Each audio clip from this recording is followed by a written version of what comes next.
आधुनिक युग में हम लोग कोशिकाओं के अस्तित्व को बहुत सामान्य मानते हैं और ये विचार कि सभी जीवित चीजें कोशिकाओं से बनी होती हैं हमारे लिए स्पष्ट होता है।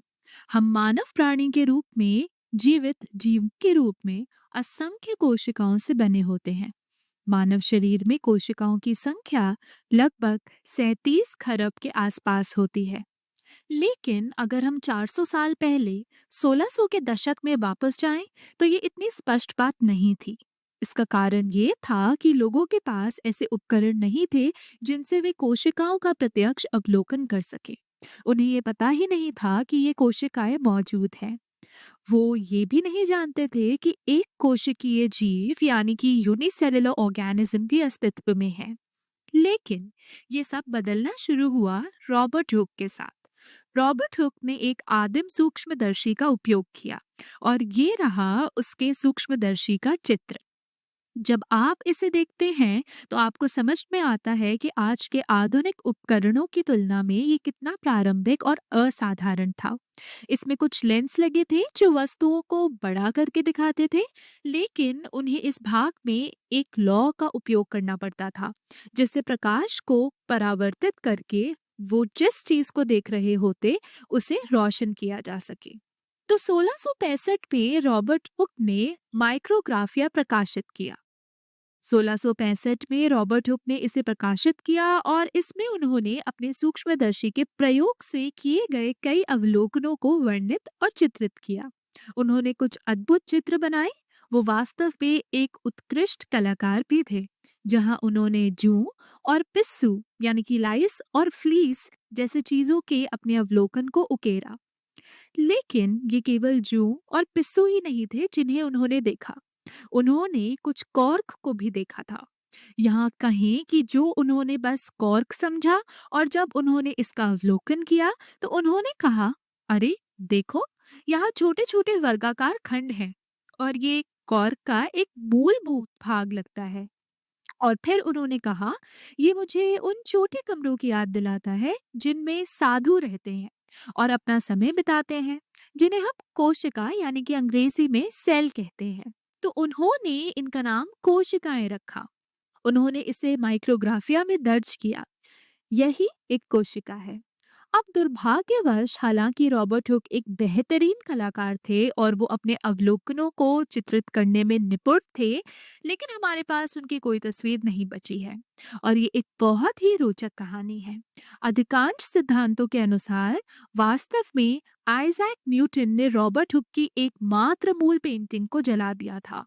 और ये एक और दिलचस्प कहानी है जिस पर हम भविष्य में चर्चा कर सकते हैं। लेकिन रॉबर्ट हुक, उन्होंने इन चीजों को कोशिकाएं कहा, लेकिन वो वास्तव में मृत ऊतक को देख रहे थे और वास्तव में वो केवल कोशिका भित्ति के अवशेष देख रहे थे।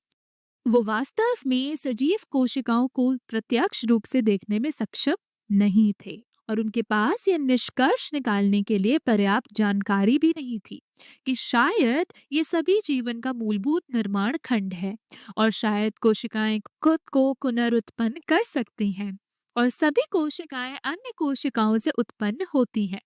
लेकिन ये विचार तब तक पूरी तरह विकसित नहीं हुआ जब तक हम आगे के इतिहास में नहीं बढ़ते। कुछ वर्षों बाद एंटनी वॉन ल्यूवेनहोक का आगमन होता है। वो एक डच लेंस निर्माता थे और वो हुक के कार्य से प्रेरित हुए। उन्होंने सोचा, अरे, मैं लेंस बना सकता हूँ। शायद मैं इससे बेहतर सूक्ष्मदर्शी बना सकता हूँ और बेहतर अवलोकन कर सकता हूँ। और वो ऐसा करने में सफल हुए। इस प्रक्रिया में वो सीधे सजीव कोशिकाओं और एक कोशिकीय जीवों का अवलोकन करने में सक्षम हुए। उदाहरण के लिए, उन्होंने प्रत्यक्ष रूप से शुक्राणु को देखा और कहा, ये चीज तो जीवित दिखती है। उन्होंने सीधे प्रोटिस्टा को भी देखा, जो एक कोशिकीय ससीम केंद्र की जीव होते हैं और कोशिका भित्ति रखते हैं। ये छोटे छोटे जीव एक कोशिकीय जानवरों जैसे लगते थे।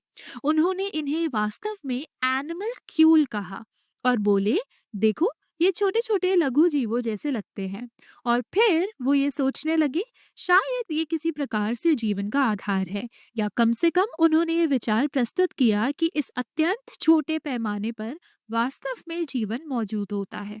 लेकिन आधुनिक कोशिका सिद्धांत पूरी तरह विकसित नहीं हुआ जब तक हम अगले 100-150 वर्षों तक आगे नहीं बढ़ते।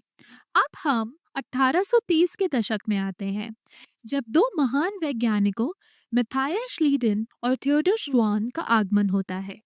यही वो दो वैज्ञानिक थे जिन्होंने आधुनिक कोशिका सिद्धांत की नींव रखी। अपने अवलोकनों और निष्कर्षों के आधार पर उन्होंने कहा शायद सभी जीवित चीजें संपूर्ण जीवन एक या अधिक कोशिकाओं से बना है। आज हम इसे सामान्य मानते हैं, लेकिन उस समय ये स्पष्ट नहीं था। ये बिल्कुल भी स्पष्ट नहीं था कि कोशिका वास्तव में जीवन की मूल इकाई है। इसके बाद यदि सभी जीवित चीजें एक या अधिक कोशिकाओं से बनी होती हैं, तो ये भी कहा जा सकता है कि कोशिका जीवन की मौलिक इकाई है। और ये बहुत सशक्त विचार थे कि यदि आप जीवन को अत्यंत सूक्ष्म स्तर पर देखें, तो आपको कोशिकाएं मिलेंगी जो उस जीवन का निर्माण करती हैं। अब तक ये पूर्ण कोशिका सिद्धांत नहीं था। श्लीडन और शॉन दोनों को ये ज्ञात था कि कोशिकाएं अन्य कोशिकाओं से उत्पन्न हो सकती हैं। उन्होंने कोशिकाओं के पुनरुत्पादन का अवलोकन किया था, लेकिन तब भी ये एक प्रश्न था। अरे, हो सकता है कि कुछ कोशिकाएं अन्य कोशिकाएं से आती हो, लेकिन कुछ अन्य कोशिकाएं संभवतः अपने आप बन जाती हैं। यदि सही तत्व और सही परिस्थितियां मौजूद हो, तो शायद वो स्वतः प्रकट हो जाती हो। लेकिन तब तक आधुनिक कोशिका सिद्धांत का तीसरा महत्वपूर्ण सिद्धांत स्थापित नहीं हुआ था। ये तीसरा महत्वपूर्ण सिद्धांत तब तक नहीं आया जब तक कि 1800 के मध्य दशक में वैज्ञानिकों ने इसे स्थापित नहीं किया। और ये सिद्धांत था सभी कोशिकाएं अन्य कोशिकाओं से उत्पन्न होती हैं। और इस विचार के वास्तविक जनक जिन्होंने इसे वास्तव में स्थापित किया वो है रॉबर्ट रिमार्क। अब कभी-कभी इस विचार का श्रेय रुडोल्फ वर्चो को भी दिया जाता है, लेकिन वास्तव में उन्होंने रिमार्क के कार्य की नकल की थी। इसलिए इस सिद्धांत के लिए वास्तविक श्रेय रिमार्क को ही जाता है कि सभी कोशिकाएं अन्य कोशिकाओं से उत्पन्न होती हैं। और एक बार फिर वो पहले व्यक्ति नहीं थे जिन्होंने कहा कि हो सकता है कि कुछ कोशिकाएं अन्य कोशिकाओं से उत्पन्न होती हों, लेकिन उन्होंने इसे एक मौलिक सिद्धांत के रूप में स्थापित किया। सभी कोशिकाएं वास्तव में इसी तरह बनती हैं, वो बस अपने आप अचानक उत्पन्न नहीं हो जाती। अब यहाँ तक कि आज के समय में भी जब लोग इस अंतिम कथन को देखते हैं, सभी कोशिकाएं अन्य कोशिकाओं से उत्पन्न होती हैं, तो एक स्वाभाविक प्रश्न उठता है, तो फिर पहली कोशिका क्या थी? या प्रोटो कोशिकाओं का पहला समूह क्या था? और इसका उत्तर वैज्ञानिकों को पूरी तरह से ज्ञात नहीं है। लेकिन जब हम पृथ्वी पर जीवन के विकास की ओर देखते हैं, तो हमें लगता है कि पहली कोशिकाएं लगभग 3.5 अरब साल पहले विकसित हुई थीं। और हमें ये भी पूरी तरह से ज्ञात नहीं है कि वे कैसे विकसित हुई। लेकिन इसके लिए कुछ सिद्धांत अवश्य हैं। उदाहरण के लिए फॉस्फोलिपिड पर हमारे पास वीडियो है और ये पता चला है कि फॉस्फोलिपिड स्वाभाविक रूप से द्विस्तरीय झिल्ली बनाते हैं।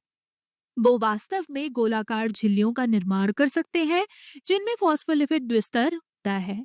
तो ये एक शुरुआत की ओर संकेत करता है। ऐसी संरचनाएं स्वतः ही बन सकती थी। इसके अलावा कुछ अन्य सिद्धांत भी हैं। शायद कोशिकाओं की जानकारी प्रणाली उनके पूर्वज, यदि हम 3.5 अरब साल या उससे भी पहले की अवधि में जाएं, तो हो सकता है कि वो स्वयं प्रतिकृति बनाने वाले आरएनए अणु रहे हों। या फिर ये भी संभव है कि कोई स्वयं प्रतिकृति बनाने वाले प्रोटीन रहे हों जो बहुत लंबे, बहुत बड़े समय सीमा के दौरान विकसित हुए और धीरे धीरे अधिक परिष्कृत प्रणाली विकसित कर सके। तो संरचनाएं आधुनिक कोशिकाओं के निकट पहुंच रही थीं। वो अधिक पुनरुत्पादन करने में सक्षम हुई। वो पर्यावरण में उपलब्ध अधिक ऊर्जा और संसाधनों का लाभ उठा सकी और इस तरह हमारी आधुनिक कोशिकाएं अस्तित्व में आईं। लेकिन ये अभी भी एक रोमांचक प्रश्न है और शोध का एक प्रमुख क्षेत्र बना हुआ है।